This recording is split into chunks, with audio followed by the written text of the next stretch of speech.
welcome you all to UNAPO School Chanum, Imphal East, a fully residential school ranked Manipur #1 in All India School Ranking Awards 2023-24 by Education World in Co-Education Boarding School category. Academic session for 2024-25 will begin on 1st April 2024. Registrations are open for classes 4 to 9. Hurry up for registration.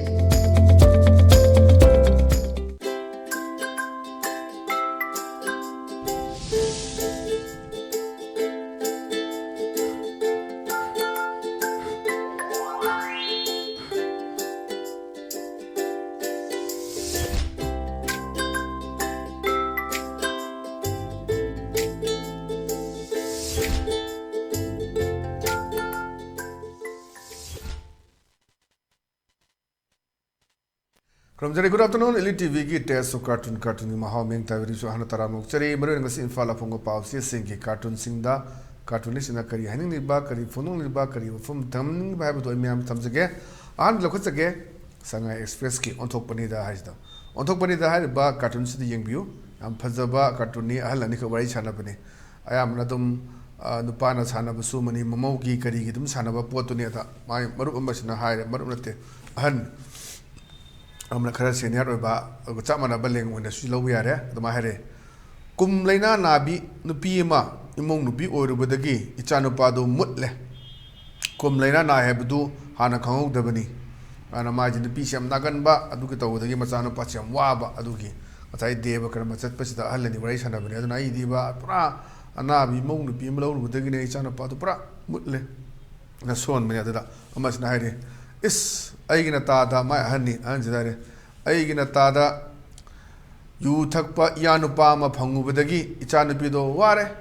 mana dayan basana machetu fa lotion bikrena ani khenabaduni adagi ngasagi mamong nupisina yam nagan ba ma lorubagi awaba thengnaba amana mu magi mayanupa se mai machanupigi mapuroi ba haitare mayanupa se mu yu yam thakpadagi hekta ot naidana tawraga di machanupigi Longmuda Hapcharakpa, Sana, Likun, Pura, Logi, Mong Redona, Alendigi has delayed societies that don't correct Navadum.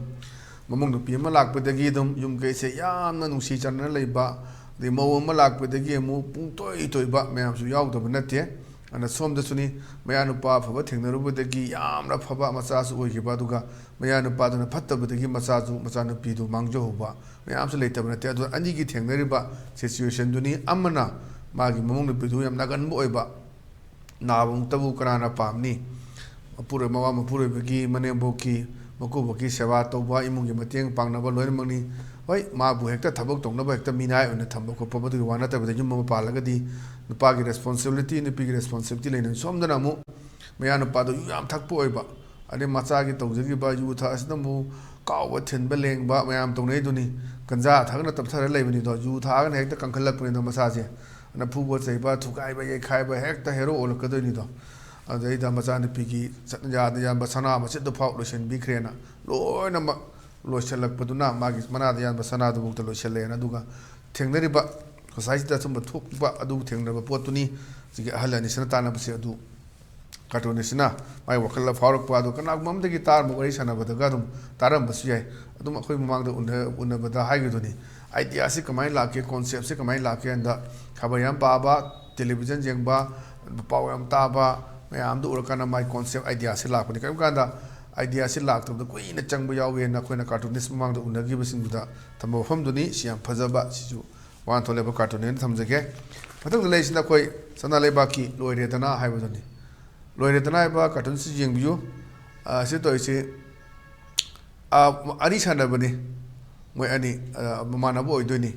assembly phambadu loikrabra an haibani adamasna loikre zainaba saunabu kisibu singsu chak chamine khre hainen hoi ore pada assembly ge loi bisu da khoi lunch ma ngan loi kana lunch to area du kha theng no kana dum dinner dum chamina ba dum chanai dum house dum launa ba kona ba aduni masidi dum ni khoi gi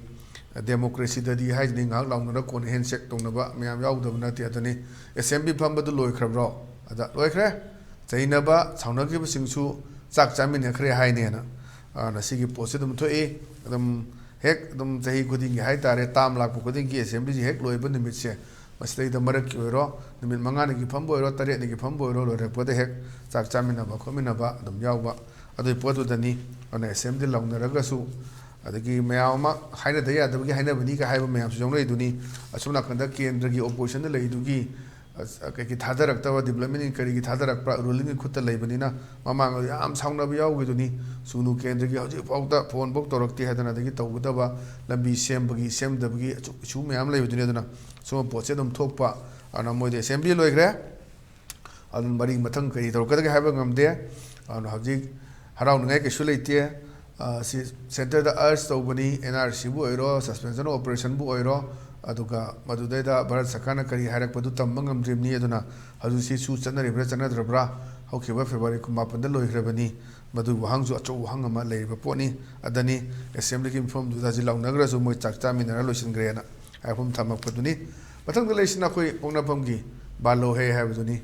ꯕꯥꯂꯣꯍꯦꯁꯤꯗ ꯌꯦꯡꯕꯤꯌꯨ ꯑꯩꯈꯣꯏ ꯑꯦꯁꯦꯝꯕ꯭ꯂꯤꯗ ꯇꯧꯔꯒ ꯃꯄꯥꯟꯁꯤꯗ ꯊꯣꯛꯂꯛꯑꯒ ꯑꯩꯈꯣꯏ ꯁꯨꯝ ꯌꯦꯡꯕꯒꯤ ꯃꯑꯣꯡꯅꯤ ꯑꯃꯁꯤꯅ ꯋꯥꯈꯜ ꯈꯜꯂꯒ ꯃꯥ ꯍꯥꯏꯕꯗꯨꯅꯤ ꯀꯔꯤꯒꯨꯝꯕ ꯑꯩꯅ CM ꯑꯣꯏꯔꯝꯂꯕ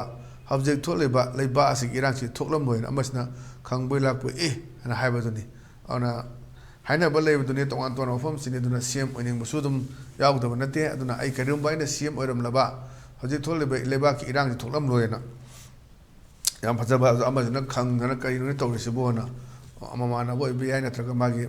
ꯀꯣꯂꯤꯛ ꯑꯣꯏꯕ ꯌꯥꯏ ꯑꯗꯨꯒꯤ ꯄꯣꯠꯇꯨꯗ ꯃꯥꯒꯤ ꯑꯗꯨꯒꯤ ꯁꯤꯟꯅꯤ ꯑꯗ ꯇꯦꯂꯤꯚꯤꯖꯟꯗ ꯇꯧꯔꯒ ꯋꯥ ꯉꯥꯡꯕꯁꯨ ꯎꯔꯦ ꯑꯩꯈꯣꯏ ꯀꯥꯞꯊꯣꯛꯄꯒꯤ ꯂꯥꯏꯚ ꯇꯦꯂꯤꯀꯥꯁ ꯇꯧꯕꯒꯤ ꯁꯤꯟꯅꯤ ꯍꯥꯎꯁꯇ ꯐꯝꯃꯒ ꯉꯥꯡꯉꯤꯁꯦ ꯉꯁꯥꯏꯗ ꯑꯩꯅ ꯀꯔꯤꯒꯨꯝꯕ CM ꯑꯣꯏꯔꯝ ꯇꯥꯔꯗꯤ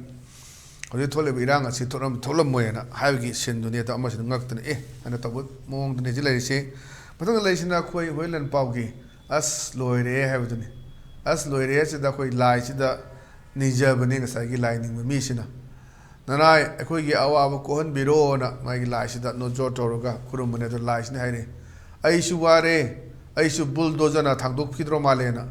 ꯃꯌꯥꯝꯁꯤ ꯍꯧꯖꯤꯛ ꯇꯣꯉꯥꯟ ꯇꯣꯉꯥꯟꯕ ꯖꯒꯥꯁꯤꯡꯗ ꯑꯩꯈꯣꯏ ꯀꯨꯀꯤ ꯃꯤꯂꯤꯇꯦꯟꯁꯤꯡꯅ ꯀꯔꯤꯅ ꯑꯩꯈꯣꯏꯒꯤ ꯇꯣꯉꯥꯟ ꯇꯣꯉꯥꯟꯕ ꯂꯥꯏꯁꯪ ꯀꯌꯥ ꯊꯨꯒꯥꯏꯈꯤꯕ ꯂꯩꯔꯦ ꯃꯌꯥꯝ ꯑꯃ ꯇꯛꯈꯥꯏꯈꯤꯕ ꯃꯌꯥꯝ ꯑꯃ ꯂꯩꯔꯦ ꯑꯗꯨꯅ ꯁꯥꯏꯁꯤꯗꯁꯨꯅꯤ ꯃꯥꯁꯨꯅꯤ ꯂꯩꯔꯤꯕ ꯂꯥꯏꯁꯪ ꯂꯩꯕꯁꯤꯗꯩꯁꯤꯗ ꯅꯅꯥꯏ ꯑꯩꯈꯣꯏꯕꯨ ꯑꯋꯥꯕ ꯀꯣꯛꯍꯟꯕꯤꯔꯣꯅ ꯈꯣꯏꯔꯝꯖꯕꯅꯤ ꯂꯥꯏꯗꯨꯅ ꯍꯥꯏꯔꯛꯄꯅꯤ ꯑꯩꯁꯨ ꯋꯥꯔꯦ ꯑꯩꯁꯨ ꯕꯣꯜꯗꯣꯖꯔꯅ ꯊꯥꯡꯗꯣꯛꯈꯤꯗ꯭ꯔꯣ ꯃꯥꯜꯂꯦꯅ ꯀꯔꯤꯒꯨꯝꯕ ꯂꯥꯏꯐꯝ ꯑꯃ ꯍꯧꯖꯤꯛ ꯖꯒꯥ ꯂꯩꯕ꯭ꯔꯥ ꯃꯗꯨꯃꯥꯏꯅ ꯆꯞ ꯆꯥꯕ ꯈꯪꯗ꯭ꯔꯦ ꯑꯗꯨ ꯌꯦꯠꯅꯕꯒꯨꯝꯕ ꯂꯩꯕ꯭ꯔꯥ ꯑꯗꯨꯒꯤ ꯁꯤꯗꯣꯛꯀꯗꯕ ꯂꯥꯏꯁꯪ ꯑꯗꯨꯝꯕ ꯃꯑꯣꯡ ꯂꯩꯕ꯭ꯔꯥ ꯑꯗꯨ ꯁꯨꯝ ꯂꯧꯕ ꯌꯥꯏ ꯅꯠꯇ꯭ꯔꯒꯅ ꯉꯁꯥꯏꯒꯤ ꯃꯥꯁꯨ ꯋꯥꯔꯛꯄꯒꯤ ꯂꯥꯏꯕꯨ ꯋꯥꯔꯛꯄꯒꯤ ꯃꯑꯣꯡꯗꯨꯅꯤ ꯑꯗꯨꯒꯤ ꯃꯑꯣꯡ ꯑꯃꯁꯨ ꯂꯧꯕ ꯌꯥꯏ ꯁꯤꯁꯨ ꯐꯖꯕ ꯀꯥꯔꯇꯨꯟꯅꯦꯅ ꯊꯝꯖꯒꯦ ꯃꯊꯪꯗ ꯂꯩꯁꯤꯅ ꯏꯆꯦꯜ ꯑꯦꯛꯁꯄ꯭ꯔꯦꯁꯀꯤ ꯅꯩꯔꯦ ꯍꯥꯏꯕꯗꯨꯅꯤ ꯅꯩꯔꯦꯁꯤꯗ ꯋꯥꯔꯤ ꯁꯥꯟꯅꯕꯅꯤ ꯃꯣꯏꯅ ꯂꯥꯏꯔꯕ ꯑꯗꯒꯤ ꯏꯅꯥꯛ ꯈꯨꯟꯕ ꯇꯧꯔꯤꯕ ꯃꯌꯥꯝ ꯁ꯭ꯀꯤꯝ ꯃꯌꯥꯝꯁꯤꯒꯤ ꯃꯇꯥꯡꯗ ꯑꯗ ꯍꯥꯏꯔꯦ ꯂꯥꯏꯔꯕꯒꯤ ꯄꯤꯔꯤꯕ ꯄꯣꯂꯤꯁꯤꯁꯤꯕꯨ ꯂꯣꯏꯅ ꯐꯪꯂꯕꯗꯤ ꯀꯔꯤꯒꯤ ꯋꯥꯔꯨꯅꯤꯅ ꯍꯥꯏ ꯇꯣꯉꯥꯟ ꯇꯣꯉꯥꯟꯕ ꯁ꯭ꯀꯤꯝ ꯃꯌꯥꯝ ꯑꯃ ꯃꯌꯥꯝꯁꯦ ꯄꯤꯔꯤꯕ ꯃꯌꯥꯝꯁꯦ ꯑꯗꯨꯗꯤ ꯂꯣꯏꯅꯃꯛ ꯏꯅꯥꯛ ꯈꯨꯟꯅꯤ ꯁꯤꯅꯤ ꯃꯥꯅ ꯍꯥꯏꯁꯦ ꯁ꯭ꯀꯤꯝꯁꯦ ꯑꯣꯟꯊꯣꯛ ꯌꯥꯝ ꯂꯩꯈ꯭ꯔꯦ ꯍꯧꯖꯤꯛ ꯇꯧꯔꯤꯕ ꯚꯥꯔꯠ ꯁꯔꯀꯥꯔꯒꯤ ꯇꯣꯉꯥꯟ ꯇꯣꯉꯥꯟꯕ ꯁ꯭ꯀꯤꯝꯁꯤꯡꯁꯤ ꯕꯤꯂꯣ ꯄꯣꯄꯔꯇꯤ ꯂꯥꯏꯟꯒꯤ ꯃꯈꯥꯗ ꯂꯩꯔꯤꯕꯁꯤꯡꯁꯤꯗ ꯃꯣꯏꯗ ꯄꯤꯔꯤꯕ ꯀꯥꯟꯅꯕꯁꯤꯡꯁꯤ ꯑꯗꯨ ꯑꯣꯏꯇꯥꯔꯗꯤ ꯀꯩꯝꯇ ꯋꯥꯔꯣꯏ ꯁꯤꯅꯤ ꯑꯗꯨ ꯃꯥꯅ ꯍꯥꯏꯅꯤ ꯃꯗꯨ ꯂꯣꯏꯅ ꯄꯤꯔꯗꯤ ꯃꯊꯪ ꯚꯣꯠꯇꯤ ꯇꯣꯛꯂꯦꯗꯅꯥꯅ ꯍꯥꯏꯗꯤ ꯚꯣꯠ ꯃꯌꯥ ꯅꯛꯁꯤꯜꯂꯛꯄꯒ ꯂꯣꯏꯅꯅꯅꯤ ꯍꯧꯖꯤꯛ ꯇꯣꯉꯥꯟ ꯇꯣꯉꯥꯟꯕ ꯁ꯭ꯀꯤꯝ ꯃꯌꯥꯝ ꯑꯃ ꯚꯥꯔꯠ ꯁꯔꯀꯥꯔꯒꯤ ꯂꯩꯔꯤ ꯑꯈꯪꯕ ꯀꯥꯡꯕꯨꯅ ꯑꯗꯨꯝ ꯂꯧꯕ ꯈꯪꯗꯕ ꯀꯥꯡꯕꯨꯅ ꯀꯩꯝꯇ ꯎꯗꯩ ꯇꯥꯕꯗ ꯄꯪꯉ ꯂꯩꯕ ꯑꯗꯨꯝꯕ ꯃꯌꯥꯝ ꯑꯃꯁꯨ ꯌꯥꯎꯗꯕ ꯅꯠꯇꯦ ꯑꯗꯨꯅ ꯄꯤꯔꯤꯕ ꯁ꯭ꯀꯤꯝ ꯃꯌꯥꯝꯁꯤ ꯂꯥꯏꯔꯕꯒꯤ ꯌꯨꯝ ꯁꯥꯟꯅꯕ ꯃꯁꯤꯡ ꯇꯝꯍꯟꯅꯕ ꯁꯤꯗꯤ ꯂꯥꯏꯔꯕ ꯍꯥꯏꯗꯣ ꯑꯗꯨꯝ ꯏꯁꯨ ꯂꯩꯔꯔꯣꯏꯅ ꯈꯟꯕꯗꯨꯅ ꯁ꯭ꯀꯤꯝꯁꯤꯡꯁꯤ ꯂꯣꯏꯅ ꯌꯧꯗꯦ ꯍꯥꯏꯕꯒꯤ ꯃꯦꯁꯦꯖ ꯑꯃ ꯄꯤꯕ ꯑꯗꯨꯒꯨꯝꯕ ꯀꯥꯔꯇꯨꯟꯅꯤ ꯍꯥꯏꯗꯅ ꯑꯩꯒꯤ ꯃꯥꯏꯀꯩꯗꯒꯤ ꯊꯝꯖꯒꯦ ꯃꯊꯪꯗ ꯂꯩꯔꯤꯁꯤꯅ ꯑꯩꯈꯣꯏ ꯅꯍꯥꯔꯣꯜ ꯊꯧꯗꯥꯡꯒꯤ ꯍꯋꯥꯗꯣ ꯂꯩꯔꯥꯡꯗꯣ ꯍꯥꯏꯕꯗꯨꯅꯤ ꯑꯗ ꯃꯌꯥꯝꯁꯤꯗ ꯋꯥ ꯉꯥꯡꯕꯒꯤ ꯁꯤꯟꯅꯤ ꯋꯥ ꯉꯥꯡꯕꯁꯤꯗꯤ ꯁ꯭ꯂꯤꯞ ꯑꯣꯐ ꯇꯪ ꯑꯩꯈꯣꯏꯒꯤ ꯂꯩꯇꯣꯟꯗ ꯁꯣꯏꯈꯤꯕ ꯃꯌꯥꯝ ꯑꯃ ꯌꯥꯎꯗꯕ ꯅꯠꯇꯦ ꯑꯗꯣ ꯍꯥꯏꯕ ꯕꯣꯔꯗꯔ ꯁꯝꯕꯜ ꯈꯥꯔꯅꯤ ꯆꯍꯤ 5 ꯆꯪꯅ 10 ꯆꯪꯅꯕ ꯍꯣꯠꯅꯒꯅꯤꯅ ꯍꯥꯏꯕꯗ ꯁꯣꯡꯗꯣꯛꯈꯤꯕꯗꯣ ꯑꯩꯈꯣꯏꯒꯤ ꯄꯩꯁꯥꯁꯤ ꯁꯨꯝ ꯃꯃꯜꯁꯤ ꯌꯥꯝ ꯆꯪꯅꯕꯁꯦ ꯁꯄꯣꯁ ꯀꯣꯔꯣꯔ 5ꯅ ꯌꯥꯒꯗꯕꯗꯨ ꯀ꯭ꯔꯣꯔ 10ꯅ ꯆꯪꯒꯅꯤ ꯀ ꯍꯥꯏꯕꯒꯨꯝꯕ ꯃꯌꯥꯝ ꯑꯃ ꯈꯔ ꯂꯦꯝꯍꯧꯅꯕꯒꯤ ꯄꯣꯠ ꯑꯃ ꯂꯩꯕꯗꯨꯅ ꯑꯗꯩꯗ ꯉꯁꯥꯏꯒꯤ ꯁꯤꯗꯗꯤ ꯌꯥꯝꯍꯜꯂꯨꯕ ꯀꯥꯟꯗ ꯑꯣꯏꯗꯣꯏꯅ ꯕꯣꯔꯗꯔ ꯐꯦꯟꯁꯤꯡ ꯀꯥꯕ ꯆꯍꯤ 5 ꯆꯪꯕꯁꯤ ꯑꯣꯐꯀꯣꯔꯁ ꯋꯥꯔꯤꯅꯤ ꯑꯗꯩꯗ ꯍꯦꯟꯅ ꯐꯪꯅꯕꯒꯤ ꯋꯥꯈꯟꯗ ꯃꯥꯏ ꯃꯥꯏꯟꯁꯦꯠꯇ ꯁꯨꯝ ꯂꯩꯕꯗꯣ ꯕꯣꯔꯗꯔ ꯁꯝꯕꯜ ꯈꯥꯔꯅꯤ ꯆꯍꯤ 5 ꯆꯪꯅ 10 ꯆꯠꯅꯕ ꯍꯣꯠꯅꯒꯅꯤ ꯍꯥꯏꯕ ꯑꯗꯨꯅ ꯁꯤꯗꯩꯗ ꯑꯗꯨꯝ 10 ꯆꯪꯅꯕ ꯍꯣꯠꯅꯒꯅꯤ ꯍꯥꯏꯕꯗꯨꯅ ꯍꯦꯟꯒꯠꯅꯕꯒꯤ ꯍꯥꯏꯕꯗꯣ ꯑꯗꯨꯒꯤ ꯃꯐꯝꯗꯨꯅꯤ ꯂꯩꯔꯤꯁꯤ ꯃꯥꯅꯗꯤ ꯑꯗꯨꯝ ꯆꯍꯤ 5 ꯑꯁꯤꯗ ꯑꯗꯨꯝ ꯌꯥꯔꯛꯄꯗꯣ ꯄꯩꯁꯥ ꯌꯥꯝꯅ ꯆꯪꯅꯕꯒꯤ ꯋꯥꯐꯝꯗ ꯂꯥꯛꯄꯗꯣ ꯁꯦꯟꯒꯤ ꯋꯥꯈꯜꯗ ꯈꯟꯕꯗꯨꯗ ꯆꯍꯤ 5 ꯆꯪꯅ ꯈꯥꯗꯕ ꯕꯣꯔꯗꯔ ꯐꯦꯟꯁꯤꯡꯗꯨ ꯆꯍꯤ 10 ꯆꯪꯅ ꯈꯥꯕꯒꯤ ꯃꯑꯣꯡꯅꯤ ꯌꯥꯝ ꯅꯣꯛꯁꯨ ꯅꯣꯛꯅꯤꯡꯕ ꯌꯥꯝ ꯐꯖꯕ ꯀꯥꯔꯇꯨꯟꯅꯦꯅ ꯊꯝꯖꯒꯦ ꯃꯊꯪꯗ ꯂꯩꯔꯤꯁꯤꯅ ꯑꯩꯈꯣꯏ Manipur News gi dasani have done. Dasani as the Kahare. Boat chilling or leggy buduni, as the Mazi, boat kumbalakuni, Sagi Mungsida, the man I Tada Lake Hidrabi, Timadu, boat had a balakpudi, Numkini Nana. Sagi boat that solas ukolasu, Hangbala in Anava, Civic Hangbalakuni, a day that you see the Podu and Tada Lagatuno. Sagi solasu, as I sworn we were Kalangani man and Sagi boat libu, no pass in high tire. My God, all I MLA Mr. Were need Tada. Lake Hidrabi, Timadu, boat had a body lakpadi, Numkini Nana. They bought to the Gog and some Yogibani, Mam Shangani, Mam, bought lap Lakti, you took well lepio, okay, no, that you touch it, okay, bought a Tata Pong, I don't let you other Matunda, she's a grow, I will give home the name Mam Light, or Dunan Uriduni, on a boat, Lakpodi Pogadi, you took big on a smamgi, so Janaba, Yam, you took big on the boat, or the Bogadi and Adukatagi. Bot to Toroganda Tagasi, the Ma bot Manganena. Bot, the Boctadi Tada, the Boctadi, Tabigan, Havigi, and Pazaba Mamsuna, Yogi, Bani, Adu Portunis, Lesoni, Nigisi, Robodu, Tada Lake Hidribiti, Mudu, bot had the Balak, Padingum, Kinina, and Hangi, Port to Nedna, Botangova, Botki, Bot Light, Bak, and Akoi Hanabaduni. But on the Lation of People's Chronicle Guinea, People's Witty Wednesday. Madi Magano, the charge of Pusalaka, MLA Minister, Matupi Upe, Neru to Pise, and the officer or not to Punilagusa to Pishu Mali, Eva Quiaxe, and Harry. It is very unfair, Mike said Sabra on the partner. But see, Yama Chumapuna sir. They always ask many questions, relevant and difficult to execute. Moinato Hangi was near Marie Budiam Lane Aduga, Tabon on Topulu Mayama. With the public demand, motion, when a tourism say public demand and Nakoi, Bang the Hangi, Pangto, Tabak to Otokadi, Tabakuta Otopa di Luba, Adopot Nathan and Sagi, my MLA, Mantis, my chap, or my Sum Taman and Kanako. It is very unfair, Masi Achumanatesa. They always ask many questions, relevant and difficult to execute. Relevant labor, Tapo and Patu Luba. With the public demand, motion, and I have done.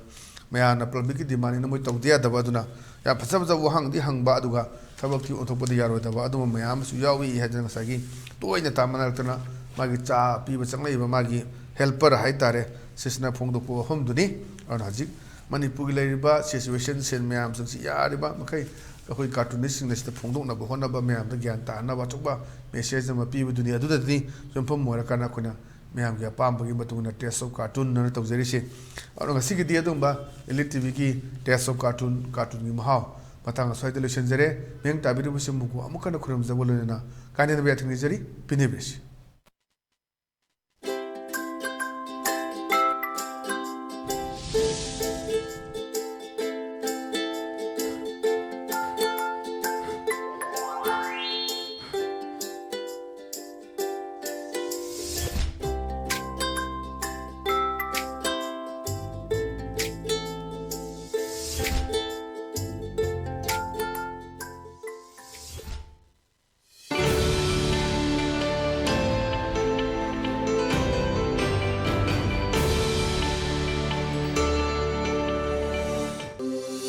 Welcome you all to UNAPO School Chanum, Imphal East, a fully residential school ranked Manipur #1 in All India School Ranking Awards 2023-24 by Education World in Co-Education Boarding School category. Academic session for 2024-25 will begin on 1st April 2024. Registrations are open for classes 4 to 9. Hurry up for registration.